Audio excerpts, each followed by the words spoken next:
जय जय श्री राधे। इस दुर्लभ गोपनीय आध्यात्मिक रहस्य को हिंदी में पढ़ने के लिए आप वेबसाइट www.divyagyansh.com पर भी जा सकते हैं। प्रिय साधकों, जैसे सच्चिदानंद घन भगवान श्री कृष्ण नित्य हैं, समय समय पर इस भूमंडल में उनका आविर्भाव तिरोभाव हुआ करता है, इसी प्रकार सच्चिदानंदमयी भगवती श्री राधा जी भी नित्य हैं। वास्तव में भगवान की निज स्वरूपा शक्ति होने के कारण वे भगवान से सर्वथा अभिन्न हैं और समय समय पर लीला के लिए आविर्भूत तिरोभूत हुआ करती हैं। नारद पांचरात्र 2:3-51-54 में कहा गया है, यथा ब्रह्म स्वरूपश्च श्री कृष्ण है प्रकृति ही पर है तथा ब्रह्म स्वरूपा च निर्लिप्ता प्रकृति ही परा आविर्भावस्तिरोभावस्तस्या कालेन नारद न कृत्रिमा च सा नित्या सत्यरूपा यथा हरि।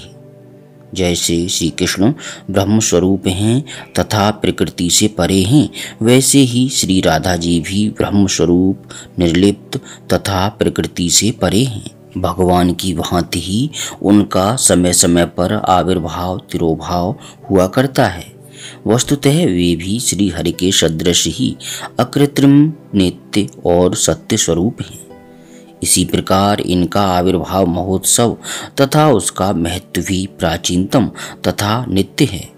पद्म पुराण ब्रह्मखंड के 7वें अध्याय में श्री नारद ब्रह्मा के संवाद रूप में एक इतिहास मिलता है।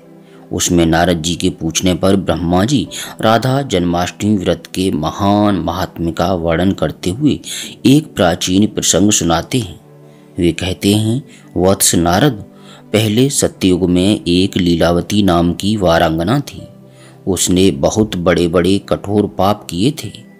एक दिन धन की लालसा से वह अपने नगर से निकलकर एक दूसरे नगर में गई। वहां उसने एक जगह बहुत लोगों को एकत्र देखा। वे लोग एक सुंदर देवालय में राधाष्टमी व्रत का उत्सव मना रहे थे। गंध पुष्प धूप दीप वस्त्र तथा नाना प्रकार के फल आदि से भक्ति पूर्वक श्री राधा जी की श्रेष्ठ मूर्ति की पूजा कर रहे थे।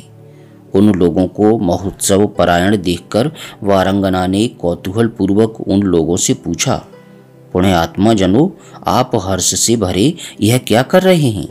मैं विनय पूर्वक पूछ रही हूँ, कृपा करके बताइए।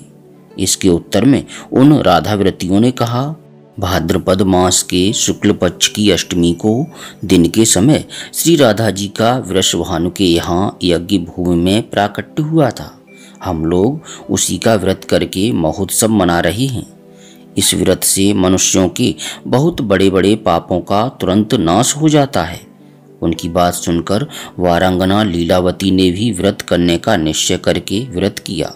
देवयोग से उसको सर्प ने डस लिया। इससे उसकी मृत्यु हो गई। उसने बड़े पाप किए थे, अतएव हाथों में पास तथा मुदगर लिए भयानक यमदूत आ गए और उसे डांटने लगे। इसी बीच विष्णुदूतों ने आकर चक्र से यम पास को काट दिया। वह वारांगना सर्वथा पाप मुक्त हो गई और उसे वे विष्णुदूत विमान पर चढ़ाकर गोलोक नामक मनोहर दिव्य विष्णुपुर में ले गए।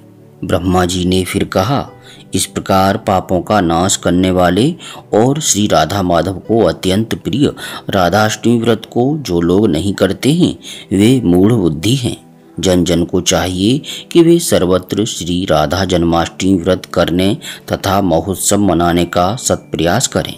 इसमें उनका और जगत के उन जीवों का जो इस व्रत महोत्सव का सेवन करेंगे कल्याण होगा, इसमें कोई भी संदेह नहीं है। वीडियो को अधिक से अधिक लाइक और शेयर अवश्य करें और अब युगल छवि का स्मरण करते हुए प्रेम पूर्वक गदगद वाणी से बोलिए, राधे कृष्ण कृष्ण कृष्ण राधे राधे, राधे श्याम श्याम श्याम राधे राधे।